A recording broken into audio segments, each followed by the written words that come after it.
Welcome to another series, a new series called Outrageous, because certain people obviously have unusual disposition, like what Lee and I do, and they want us to go even more outrageous. So we're up for the challenge.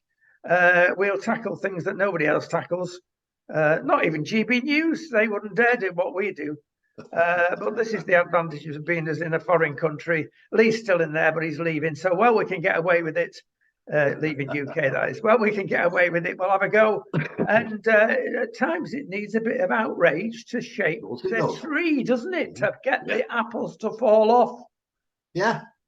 I think it's a good title for the show. It's the outrage that I personally feel on a daily basis over the way that we human beings, particularly in the UK, although there are elements in Spain, there are elements in Central Europe where I've been, people treat people in power. It's like going back to the 1950s, where the people in power think they're special. They don't think they're civil servants. They don't think they're doing anything they do think they're doing something special beyond what we can do. But what happens is the majority of people don't actually understand when an official of any form, bank teller, councillor, anybody says, "No, I'm sorry, you can't do that."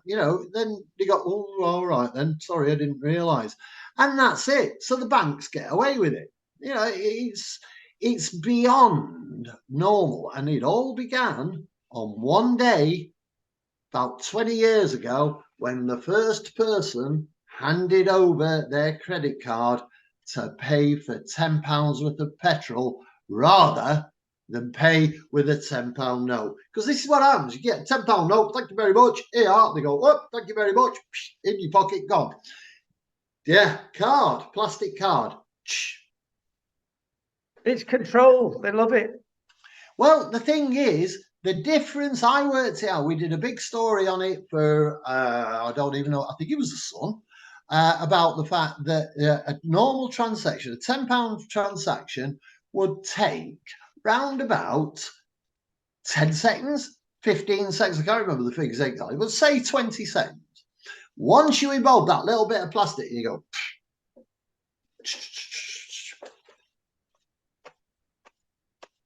all of a sudden, it's like 50 seconds. Now, if you think there are 7 billion people getting very close to 8 billion apparently now, and each one, more or less each one, not everybody, but more or less each one has to go like that now, all go swipe. And the clock starts ticking. Where did 7 billion times 50 seconds go 20 years ago, and why are we still living with it now?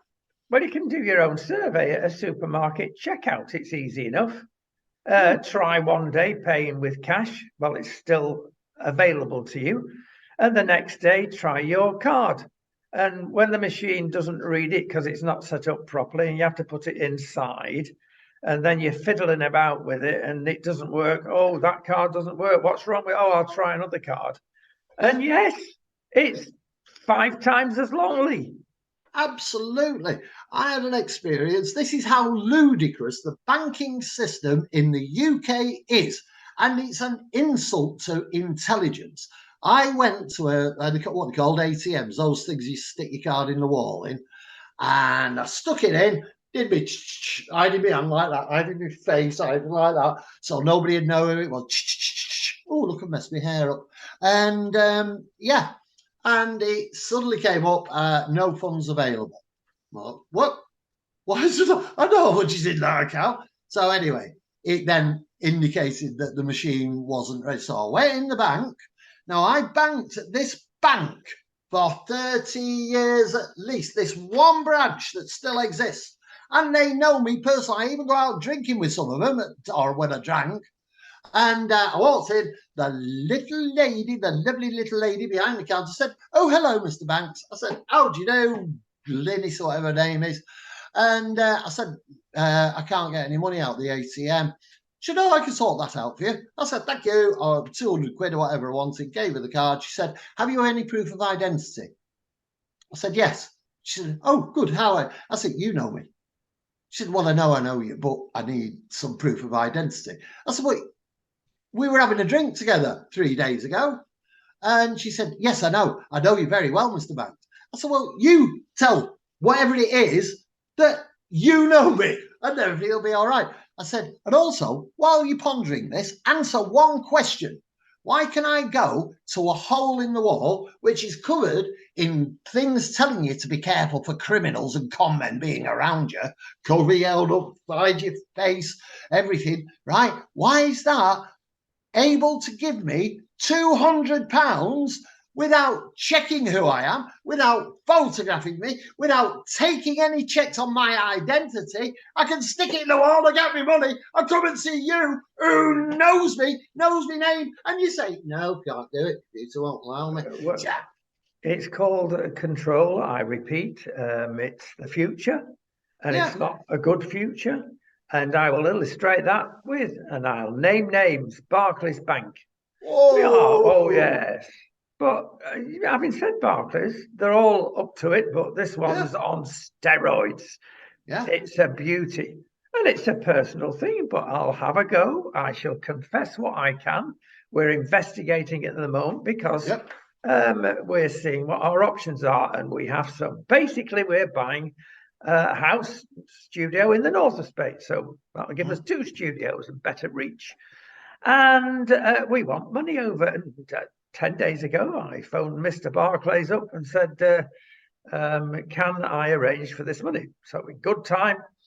And they eventually phoned me back a couple of days later because they couldn't deal with it there and then. Don't know why. Well, I do know why. Everybody works from home. The computers are not working, or the little monster, bless her, him, whoever is screaming in the background, or the broadband is not sufficient. That is Britain. So I was waiting for a call, and I got a call. I was surprised. I thought they'd forgotten me. I got a call. I said, I can't talk to you now because I'm driving. Can you bring me back tomorrow?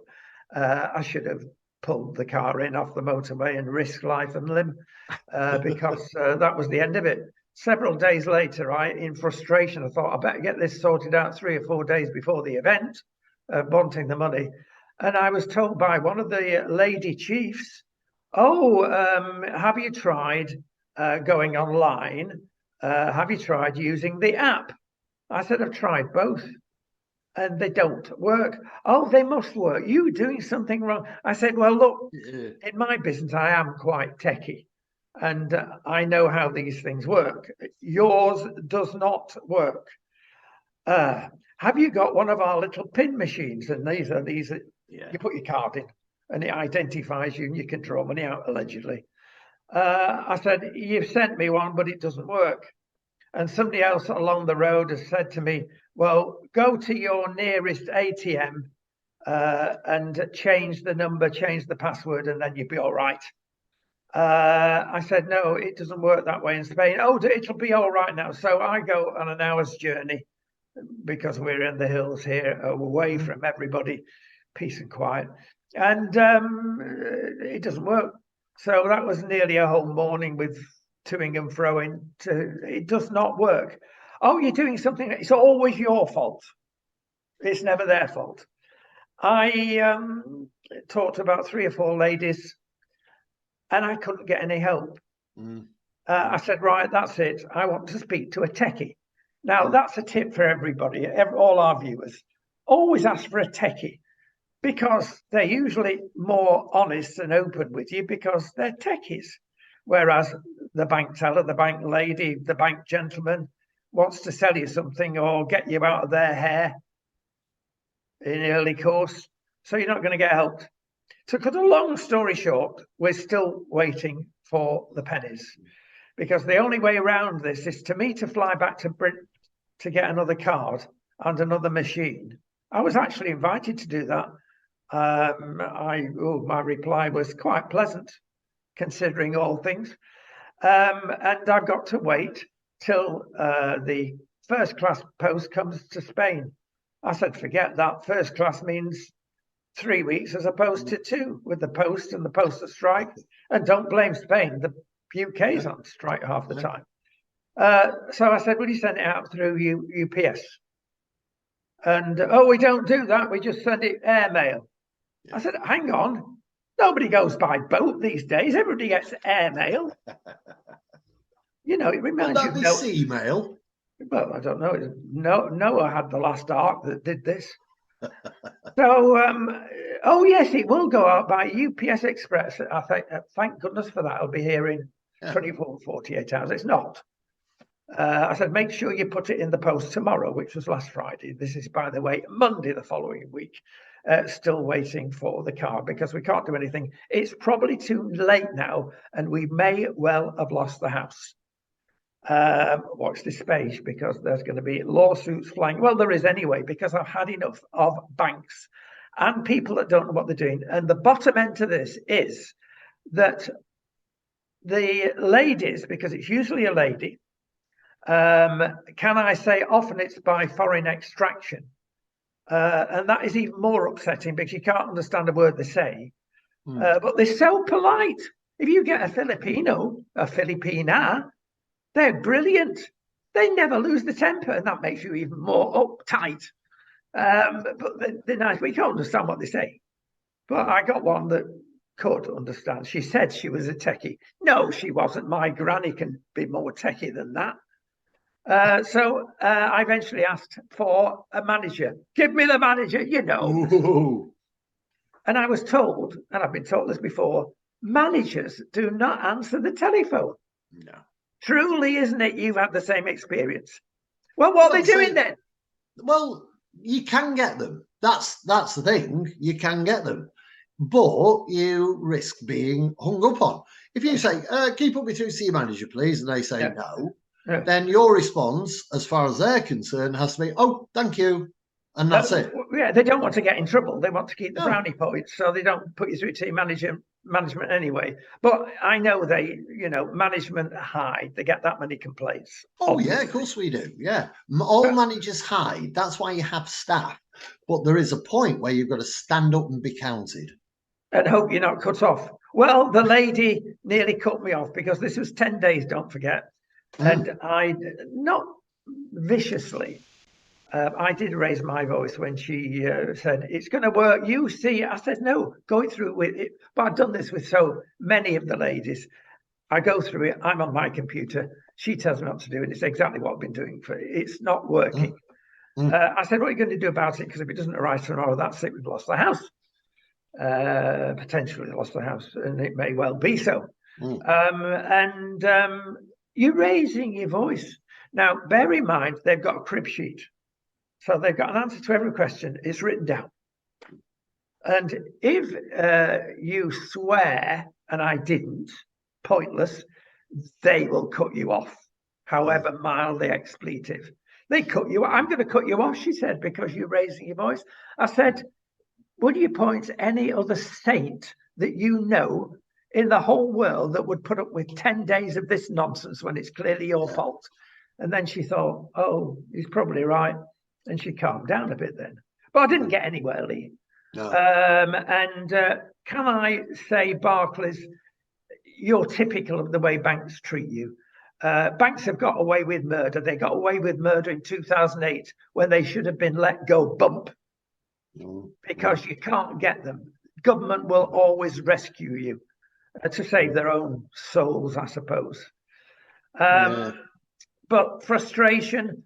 I mean, I was a bit naughty, I must confess, at the end, because then she tried to cut me off again. And I said, look, are you getting upset?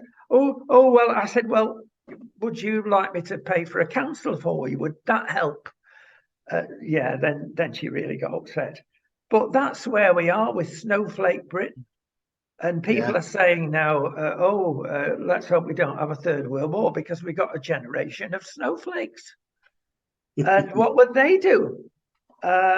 Goodness only knows. They've probably got a white flag somewhere hidden in the cupboard if they can open the cupboard with a secret key and number. It's not good what is happening. But they've been brought up this way through schools, let's be honest. if we went to war, the world went to war, all these little pink robots we're talking about would actually be quite happy to go to war because they think it only involves going on your computer, putting some game up and using your thumbs, and that's it. So they'd be quite happy to go to war until they actually had to do something like. I've been a war correspondent in a few places, not many, but a few, including Northern Ireland.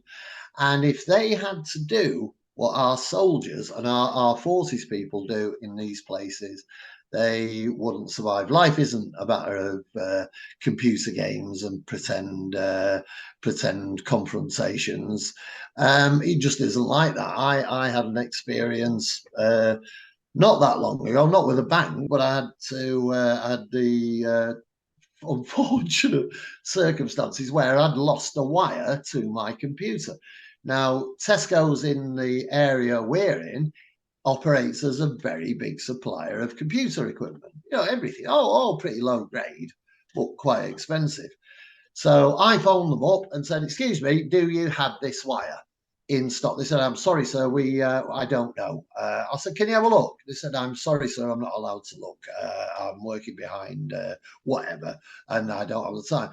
So, okay, so I went away and looked it up on the internet site myself, found it, checked it, and it was in at that store. So I phoned the store back and said, "Excuse me, checked it on your website. You've got it in. Can you check it's there?" And the woman said, "Yes, I'll check it's there for you." And she came back. She said, "Oh, yes, it's there." It was too quick. It just happened like that. Yes, it's there. So I'd explained this to them. We then made a 60-mile round trip to go to this particular Tesco's and come back. When I got to Tesco's about 4 o'clock in the afternoon, we went to the customer services desk where this woman was working. I assume it's the same woman. Say, "How do you do? My name's Lee Banks. I ordered what's it wire off you. I've come in to collect it." She went on the computer. Now she said, "Oh yes, it's here," like that. She went on the computer, went.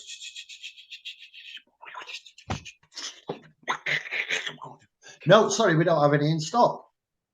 I said, "What? I've just done a 30-mile round trip or 60-mile round trip to get here, to get this wire so I can do a show this evening.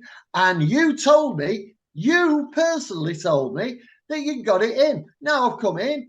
So you told me I haven't got it in. So that's wasting my time. So I want the national rate for mileage, which at that time I think was 32 pence a mile. So I want 60 times 32, whatever that works out, about 180 quid or something. I don't know what it is.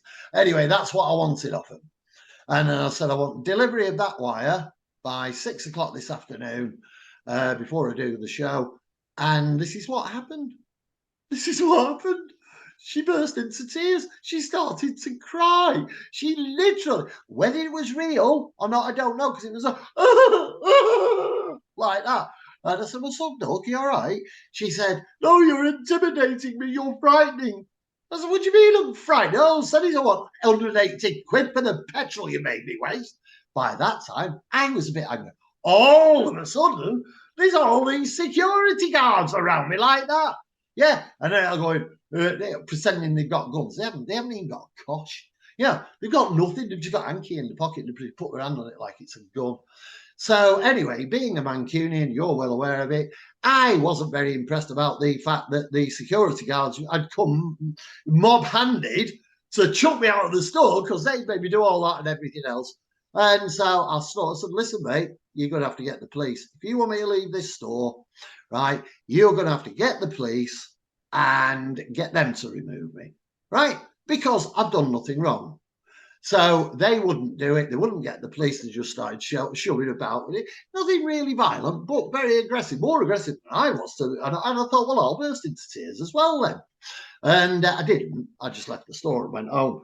But that is why it is a human right to express your emotions. I have a very, very vicious Mancunian face. When I'm angry, you know I'm angry, right? And that's because you know as well as I do, living on the streets in Manchester in the 70s and 80s, very rough. You had to make your mark. So unfortunately, being 6'5" and whatever away, I'm noisy as well. And that offends them. They don't like noise up them. So that's it. Yeah. So we didn't get the stuff. I've got to say, he frightens me. So what he's done to this poor little girl. Shame on you, Mr. Banks. I mean, I don't know how you can sleep at night. Well, I tell you what, some other people won't sleep at night, and it's Dorset Police and many other police forces, because this is allied to what we've been talking about. Because there's a program called the Mosaic System, and I bet you're, Mr. Viewer, on it. Because if you phone, as an example, your local council, maybe your hospital, any officialdom, and you got a genuine problem with them. We know of a particular case. It was a case of abuse. The local authority were doing nothing about it. Frustration, you phone up, nobody answers. And we find out why nobody answers, because this particular lady that was trying to get her message through to the local council didn't get anything. So she kept phoning. She kept sending emails. Beware, you can't do that, because once you reach, and I've not found out the number yet, but I reckon it's about a dozen emails and phone calls about a particular subject, you are put on the Mosaic System, and you try getting through in the future. You are put on the naughty step, and they've got you. Mosaics.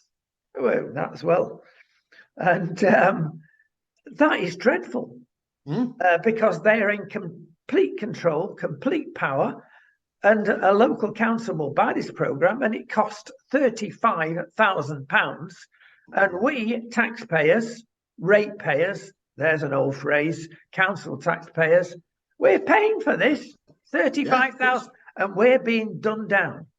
They've got you because you've got a black mark.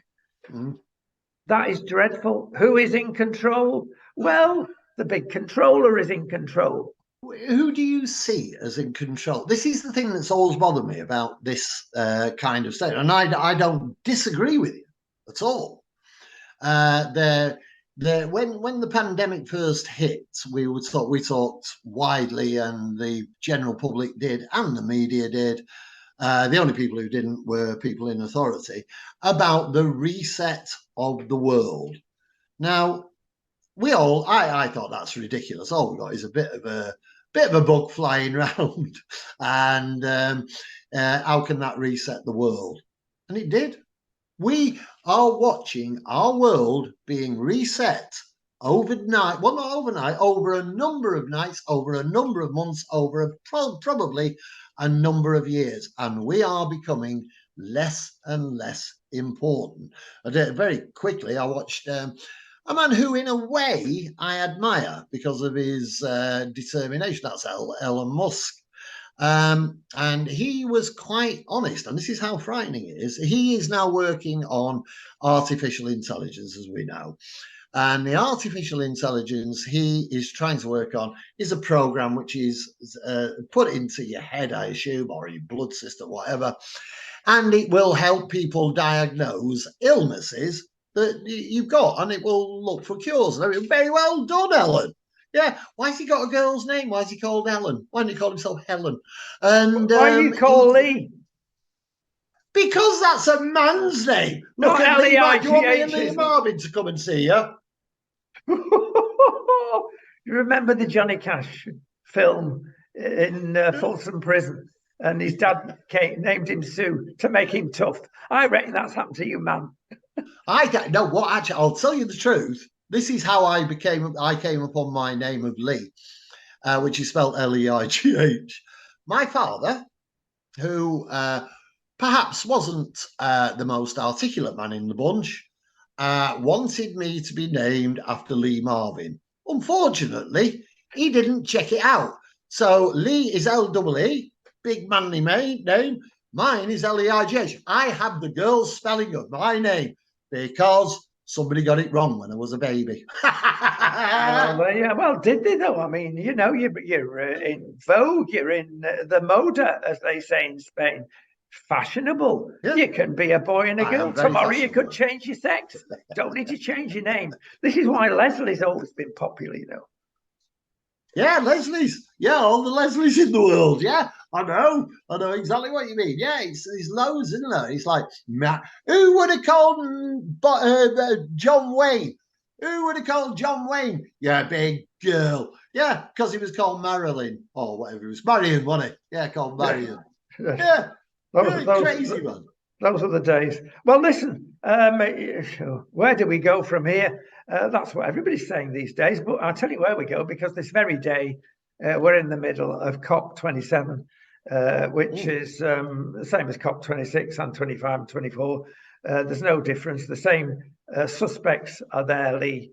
And they're all saying, like they do every year. Including Boris. Including Boris. He's been naughty, actually. I'll come to that in a minute. They're all saying the same thing. We're all going to die. Now, I'm sorry. We are. Well, yes, we are. But I mean, what of? It's certainly not going to be heat stroke. Well, come to Spain, it could be. This last year, anyway. Look, everybody has been tied up by statistics. If we reach 1.5% increase in temperature centigrade, then we're all going to die, or the rivers and seas are going to be 1 meter high and we're all going to drown. Whatever the thing, it is not fact at all. There is equal figures on the other side. And if you're not a scientist, and bless you, that's probably an advantage looking at the scientists these days with their models, then you want to know, is that right? Or is that right? Put it in the balance. There's an easy way of doing it, because, you know, we don't want you to go, the last thing we want you to do is go in a university degree, because you'll be woke washed through our university systems. So how do you tell? What do you say? Who is going to COP27? Who is going to these meetings? Well, I'll tell you who's going. Well, all the usual suspects, as I said earlier. And we have got, we've got Mr. Schwab. Now, if you want woke, you look at Schwab and you look at his history. My goodness me, Ming the Tyrant springs to mind. You've got William Gates, Esquire, of Microsoft fame. What's he doing there? What's Boris doing there? Well, I'll tell you what Boris is doing there. He's been naughty because he wanted to make sure. Well, yes, the missus. Get down the road, Boris, and it'll do you good. Because bring fish and chips back. And bring some fish and chips back. Because Rishi, of course, had to be there, because he wasn't going to be. Very sensible. Yeah. Now, all the World Economic Forum suspects are there. It's the same people. WHO, you name it, they're all there. So put that and file that in the old brain before you know what to believe. And who are supporting them? These clowns that are sticking themselves to roads, gantries, and they're all oiks, rich oiks. Now, who do you believe? Do you believe the rich oik and these people, including Bill Clinton, and he's another suspect as well, that want to control our lives? And I will mention one final name, of course, the eminent, right honourable Tony Blair. He's there. And Charlie III would be there if they'd let him. And if you want to believe all this green nonsense, think about that. You see, I know exactly where you're coming from, and in lots of ways I agree. What I don't agree with is that the warming of the world and the dangers that brings, and the climate change, etc., are necessarily made up. I don't think they are. These happened before, so why can't it happen again? And people say, "Oh, well, it's happened before. Well, I'll be all right." Well, what they tend to forget is all the dinosaurs died, and then loads of other things died. So it is something that we need to be looking at. It's something that we need to be keeping on the top of. It's something that we need to do something about.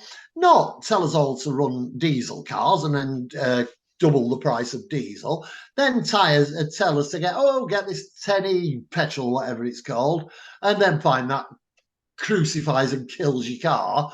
And then to get a battery operating car that'll cost you £20,000 if you run out of power in your battery and you can't charge it again.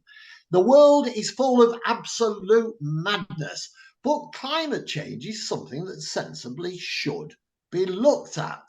Well, yeah, now, you're right, but it's climate change. It's happened for millennium, and what affects climate more than anything else is the sun and the elliptical orbit, because it's not round orbit, the Earth round the sun.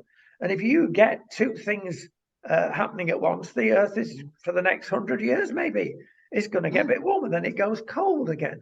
But the figures they putting out, how they get away with it, I'll just give you one example. The NOAA satellites, not the fellow himself, it's the American satellite system.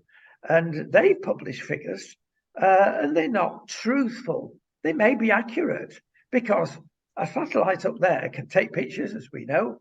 It can also tell you what the heat of the Earth is at any given point and time on the whole Earth's circumference, and it will do that. And they've got the figures. Oh, it is heating up. But you know what they've done? If you go out on a hot day, we experienced this a lot in Spain, and if you're walking up a concrete road, a too hot day, I should have said, and you're walking up a concrete road, or any road, a concrete pavement and a tarmac road, you're going to get a bounce back to that satellite system. And any racing driver will tell you this. They quote the ambient temperature and the road tarmac temperature of the Grand Prix circuit, and it's significantly higher. If you go in a field and zap a field because it's green and quite damp in places, the temperature goes down quite a number of degrees. So if you're zapping concrete in urban areas, as opposed to doing a proper global summation of the problem, then you're going to get figures that are false. Anybody can deal with the figures. How can that be right, though? If you're looking into global warming and the effects of it and where the heat's coming from, why would you miss out things like roads? Because, like you say, you've just balanced that out by the fact that fields act totally differently and give a different aspect. So you've got to look at each aspect of the thing to be able to say, well, look, this is the balance. This is where we are. It is, we can't deny it. It cannot be denied. The people who ultimately will benefit from changing global warming are businesses and governments. We ultimately, through the trickle-down effect, we will benefit, hopefully, because our lives will become better. And it's a bizarre thing. Where's Greta Garbo? Sorry, Garbo, or what she's called. Oh, she's nearly out of her teens, and this very week she's blotted her copybook completely because she has come out and actually said she wants communism because capitalism is not working. They've not solved the problems of the Greens. Therefore, communism is going to solve the problem. And that's what's been behind Greta all the way through. Politically, but most people of her age, and this is whether she should have been elevated into the situation she was in. Most people of her age, I've done it, I'm sure you did. You have to be an honest man and tell us, surely when you were 14, 15, 16, you studied communism, Leninism, all the isms, and thought, wow, isn't that perfect? The way the communists look at it, you get a holiday, you get a car, you get money, you have a job, you can have 2.5 kids. Isn't that, in principle, a far better system than the capitalist system? Problem is, capitalist system doesn't work, neither does communism. Capitalism, unfortunately, works a little bit better than communism. But that doesn't mean that capitalism is the way ahead for us. There are 3 potential economies left in this world. One is the economy we've got now. Then we've got the aggressive economy, where people really do fall by the wayside and are ignored. And then you've got a third one, which I can't remember, but I don't care because it'll never happen. And so, what we need to be doing is looking at really the fundamentals of society and starting to look at ways of rebuilding our society so it cares about you, it cares about me, it cares about the glorious Andrew, it cares about everybody cares.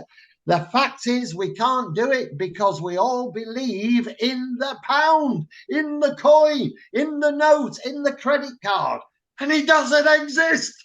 It doesn't exist. Banks just, oh, we run out of money here, let's put some more in. Yeah, let's print a bit more. I mean, yeah. The whole thing's a nonsense. But don't forget the old axiom in all this, which is a truth.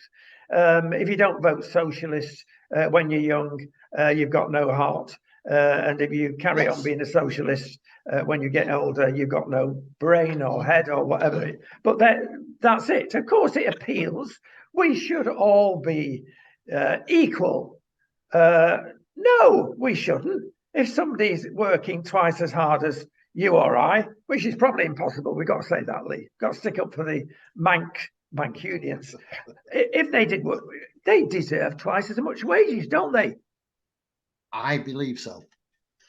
I believe so. And this is again where windfall taxes and things like that. It's not exactly a windfall tax, but in principle, you have worked for yourself. I have worked for myself.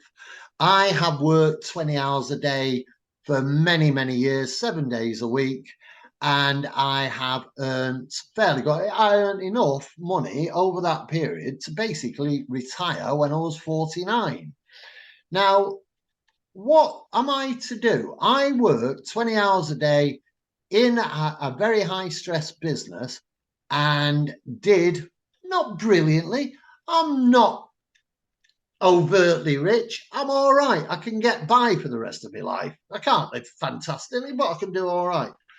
Now, if, like people say, I employed people as well. I had people who you employed. I employed a lot of people, and I gave them, one of my first considerations was giving them their money. Right now, if the Keir Starmer, well, yeah, right, Steer Karma. He came to me and said, oh, look, Mr. Banks, what you'll have to do is give away 50% because you're over the average earnings. I said, well, I'll pack it all in then, mate. I'll go and work at McDonald's. Is that all right? And it's, oh, well, no, you don't want to do that. Well, I will. If you're going to take 50% of my income off me in tax, in VAT, in all the things that you take it off, bear in mind, the taxation just isn't there on your money you've earned. It's on everything you buy and pay for. Then I'm not going to do it. Then, apart from McDonald's, the whole economy had collapsed. It is impossible at this moment to change the world to what we want it to be. But what we need to do is do it. Get on with it. Change it. Make the world a better place. Well, I tell you what, Rishi said something day before yesterday, which I absolutely approve of. Don't expect the government to do everything for you. We're not got basically saying yes, we've not got a magic wand. You're going to have to do it yourself. And he's right. Governments can only put in place certain things that would cheer us up, certain things that will encourage us to work. Some would say at the moment, the government have done everything they can to make us not work. And that is why we're in stum. Don't blame the pandemic, blame the individuals who would sooner sit at home and blame the government for being stupid enough to pay them. Now, I'll tell you what, there's a lot of discontent, Lee, in many countries. Big time in America, and that's happened for a long time. And big time now in Britain and in France, I find out. They're fed up. The governments are not working. What are they fed up with? Well, of course they're fed up because they're under control. They've got less choice, less freedom of speech. We've got a lot more over in Spain and Portugal, where we work mainly from, than you have in the United Kingdom. It's quite controlled, although there's a chink of light there. And you asked before, who is in control? Who are the elite? That is an excellent question. Now, a lot of people say, oh, well, the judges are. Now, we work with a lot of top barristers, and they tell us that what goes on when they talk to the judges out of court. Let me tell you that the judges in many places are as frightened of being accused of hate speech as the normal mortal. They want to get on in their profession. And if they are a loose cannon, they're not going to get anywhere, because the class above them who controls them is not going to give them promotion. To the Supreme Court, as an example. Now, is it the civil servants, the next layer up? Is it the government? I don't think so. I don't think it's the government as in a collection of MPs. But I think there's some strong people up there with mega wages and mega salaries who are doing deals. And it may be, and this is not necessarily conspiratorial, they've joined a club. Maybe it's a Masonic thing. That's gone out of fashion a bit, hasn't it now? Everybody used to blame the Masons. It's become more secret. It's gone back to the old days. Yeah. Still exists. Yeah, it still exists. And there are lots of societies akin to that maybe are housing the people that have the real power in every country. People are now saying, of course, it's the World Economic Forum. The jury's out, to use a hackneyed phrase. It's not looking good, though, because we're not in control, Lee. Well, it is difficult to know who is in charge of our country. Are the unions in charge now? You know, the unions, as I look at it, are very. I've been on strike.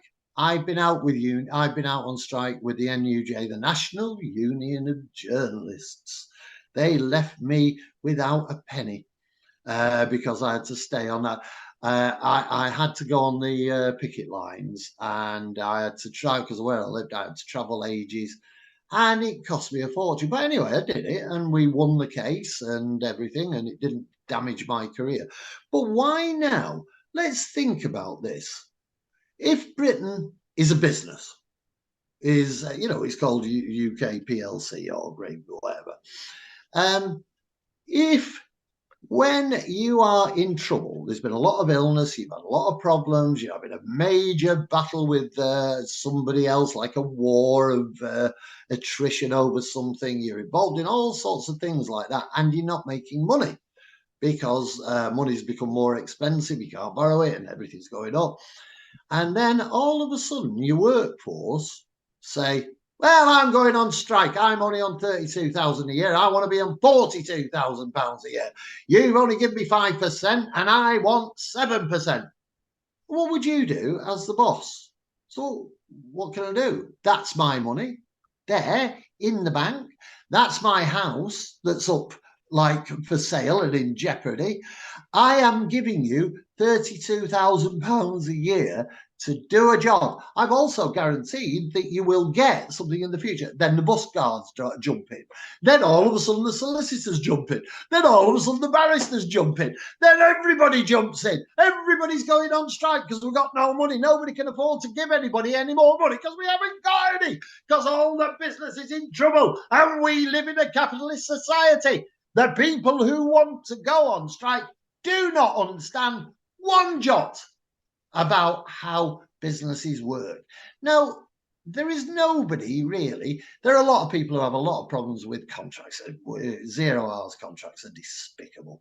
But like you've just said, we as human beings, and it's built into every system, from the school system to the business system to religion, even everything, that we have the right to succeed. We also have the right to fail.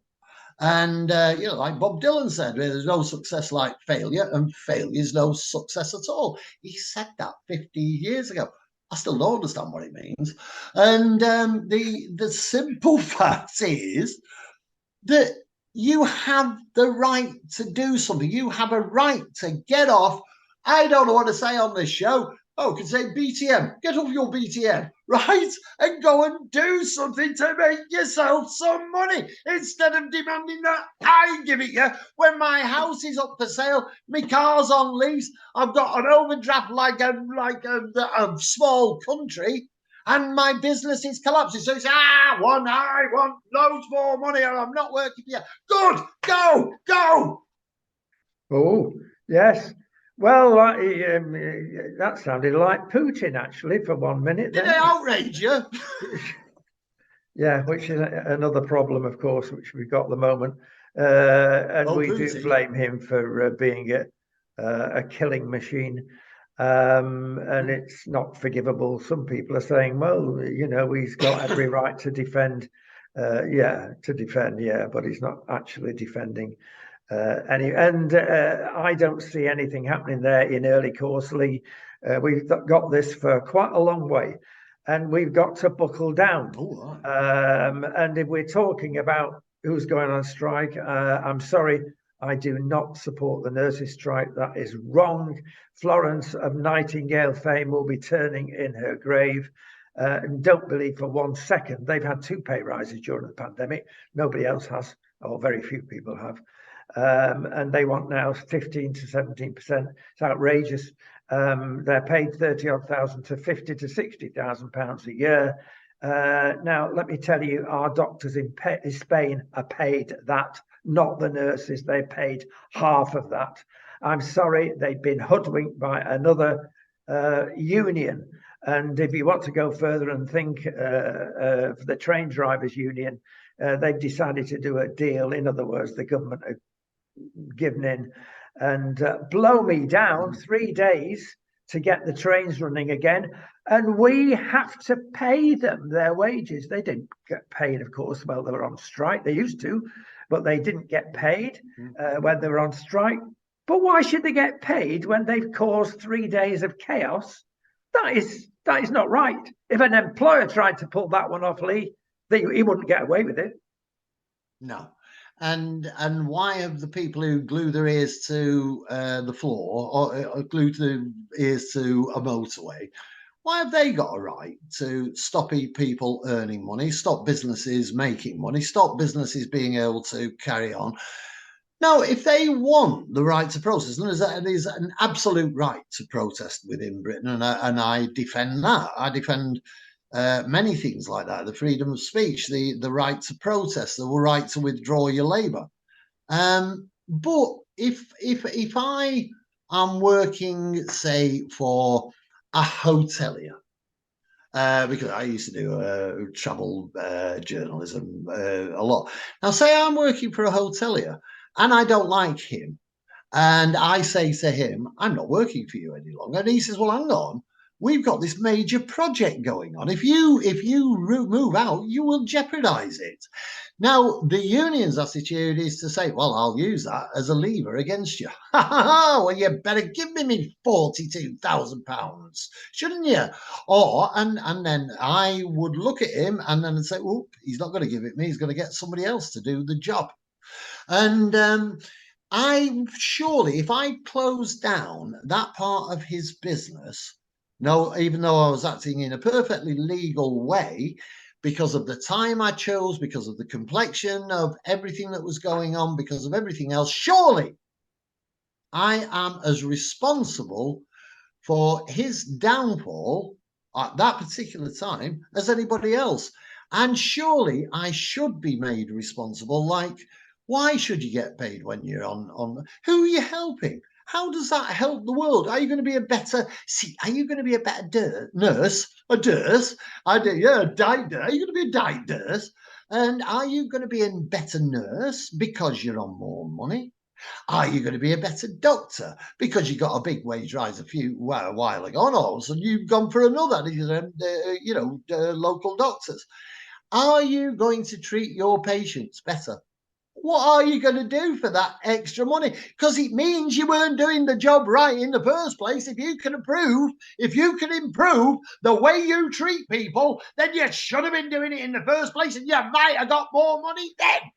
Well, yeah, and the nurses, and there are many that are saying, oh, well, we're not going to go out of intensive care. We're going to restrict our hours so people won't die. But the queues will get longer because we won't be there to attend to the queues. How can the queues get longer when it's years and people have got cancer? So I'm sorry, we're back to the killing fields. However you want to dress it up, Lee, I'm not dressing it up. Stop being so selfish. Oh dear, there you go. And Red Wall springs to mind now because Boris got a lot of votes from the Socialists last time. Now, is he going to get them back again? And somebody's handed me a note, actually, or somebody's written in regarding this. And it says here, poor people have voted Socialist for 50 years and underneath in big letters, and they're still poor. Now, that should ring a bell to the Red Wall people. But they broke the mould.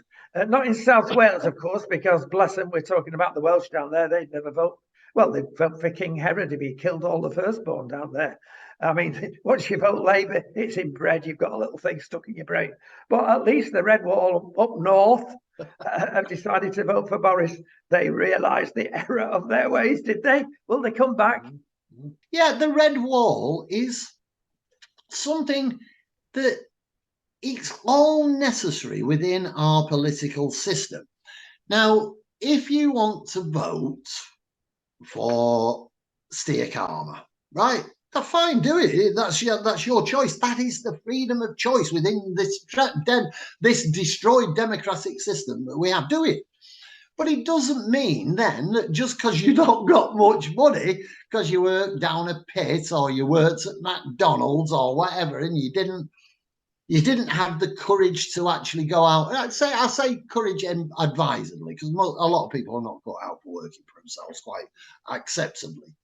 And you go out and don't build your own life, and you sit there. It's the way it used to be in the 50s, in the 60s, in the 70s, even in the 80s and into the 90s early, where people lived in little terraced houses and had a little television that you used to have to smack every time you put it on to make it work. And they went down the pub and they smoked Woodbines and everything, and they didn't have much money, but they had a lovely life. They were happy, and they went to Blackpool, and that's the way. We still have that element. The problem is that element is now looked after to a great extent and can actually go to the pub. One last point on this. When people are saying, I'm on £32,000 a year and I'm in poverty. No, you're not. No, you're not in poverty. There was a survey came out a number of years ago about poverty in Britain. Do you know what one of the major benchmarks in that was? Is whether you had a Sky Dish. Not whether you got food on the table, whether you could afford, he can't afford a Sky Dish, he must be destitute. Ridiculous. And that's the way things are now. Still terrible. The Red Wall, will they vote for the Tories again? I don't think they'll vote for the Tories now because they voted for Boris. And Boris was a dishonest buffoon who not everybody, sorry, don't attack me because I said everybody liked him. I didn't say everybody liked him. A lot of people liked him. He was funny. What was that? Is that what you want in the Prime Minister? Not sure. No, it's not showbiz, and it is showbiz as Boris as he's gone to COP27. It's all about showbiz, and I don't want to woke in power, and we've not had a Conservative Party for donkey's years, Lee. We both know that. I'll tell you, somebody else has written in. There you go, another one here. You'll like this. This is recommendations for a happy life. Are you ready? Study, get a good job, work hard. And the other side are saying we'll distribute it to somebody else who didn't. A lot of truth there. Well, that's the thing, isn't it? Yeah. We don't want distribution of wealth. Robbing the rich. We don't want a Robin Hood situation. We want everybody with opportunity. That's the key. Opportunity. Make it work. And if you make it work, look at Elon. He came from South Africa from practically nothing. And no, he didn't. That's so untrue. That's so untrue. His dad owned, and this is the problem. This is the PR that comes out. Oh, well, yeah, you're the expert. Go on. You're the expert. Go on. Well, it is. This is the PR that comes out about people like him because that's the way he likes to present it. Now, we can't argue about it. Right? Elon Musk says, I was born under a bonsai tree in the back garden of a LA. You're in Japan now. Whatever. Okay, we'll put another tree in South Africa. Go on. Yeah, exactly. So we check it out and it might turn out to be true. What his dad has been interviewed and made it very, very clear that actually his son, he loves his son. His son hates him. And his dad is a bit of a character, owns a Maserati, a Rolls Royce, blah, blah, blah, got all the cars. He owned, I think it was not an emerald mine. He owned half of an emerald mine. He was a super sale. That's poverty, only half of mine. Who's got the other half of it? Yeah. Yeah, it's in the Emerald Island.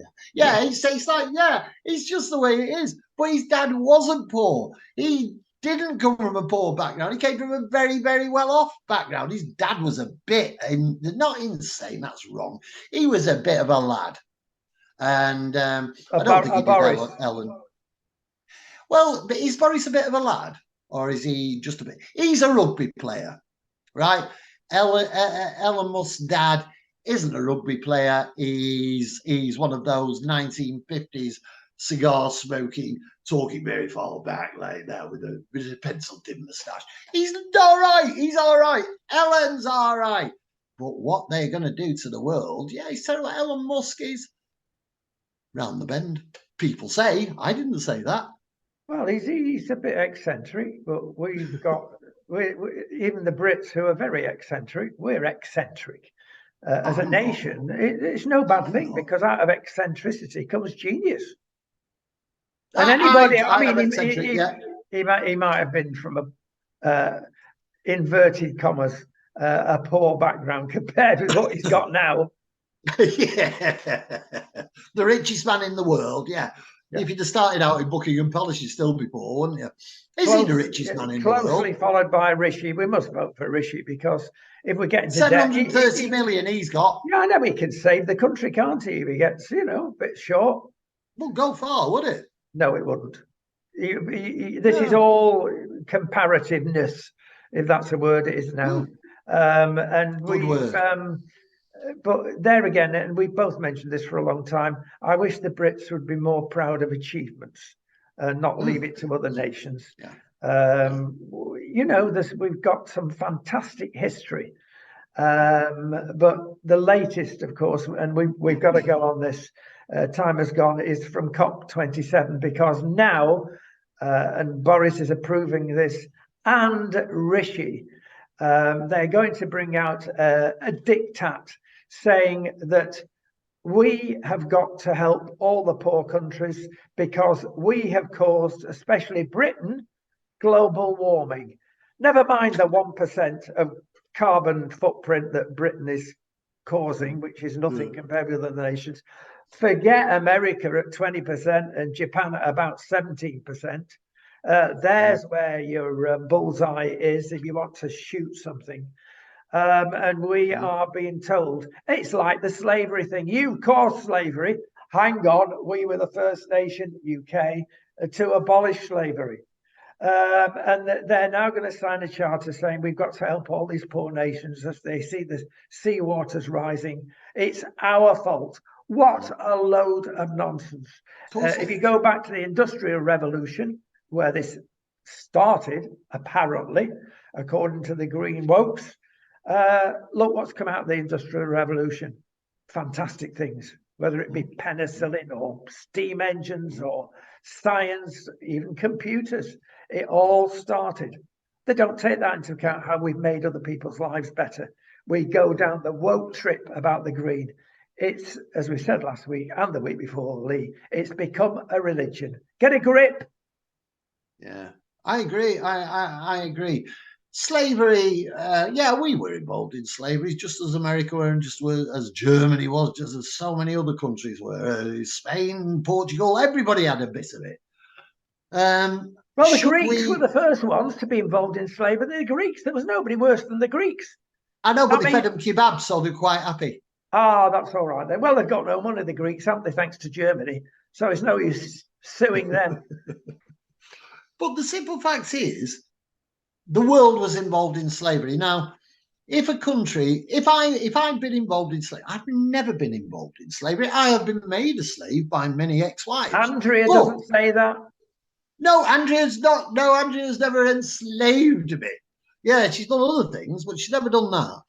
And if I had been involved in slavery in my 20s, and then a couple of decades later, I got taken to task for it. What were you doing slavery? How do you feel about it now? All this. I'll say, well, yeah, it was wrong. It was wrong, but in that era, it wasn't seen as wrong. It didn't seem to be wrong, and I was involved in various things. And I admit that I did it, and I will do what I can to make it clear that it was wrong. That's what Britain did. But it was all they went and glued their ears to statues and threw themselves in the river and stuff like that. That wasn't making the point. People want money off us. People want to sue us. There are bad businesses. There are criminals. There are the mafia. There are everything about. Why do you not go after them? Slavery is a bad business, and we should be ashamed of it being in our past. But we can't airbrush it out. We did it. But it shouldn't be something that destroys our world now. We made a mistake and we paid for it, and we've done well, we've not paid for it, but we've had a few statues chucked in the river and we've given a few quid away on it. No, leave us alone. Leave us alone. Let's just get on with being friends. I've got to say, many years ago, I was saying, let's get geography and science, please learn. These are important things. I tell you what, the older you get, the more you realize history is so important. Yeah. Because we learn, or the other way around, we don't learn from history. And it keeps repeating itself, Lee. So spend some time sitting back in your karma, talking of steer, of course, spirit, and just pause and think, where are we today? Where am I? Yeah. Where are you today? And maybe we can improve on things. We can improve on things by having a rant at times and pointing freedom of speech, a point of view, which we've done today. Thank you for your educative knowledge. Yeah, that's good. I don't know what it means, but yeah, thank you. Thank you for your compliment. Yeah. Yes, and that's been the first, probably the last program, but it's outrageous. Yeah, we'll do it like we're doing it in the snug in the Cock Inn up the road in the village of the Dam. We'll just sit there and have a row like two old men. Yeah, and another thing. I think it's disgusting. And we can do that. That's all we're doing. Yeah, and if people want to watch it. Join in. Talk to us. Send us messages. Join in. Tell us what you think. Are there any pubs left, dry or alcoholic? They're going down the pan. Oh, that's another next week for that one. Exactly. See you then. All right. Cheers. Bye.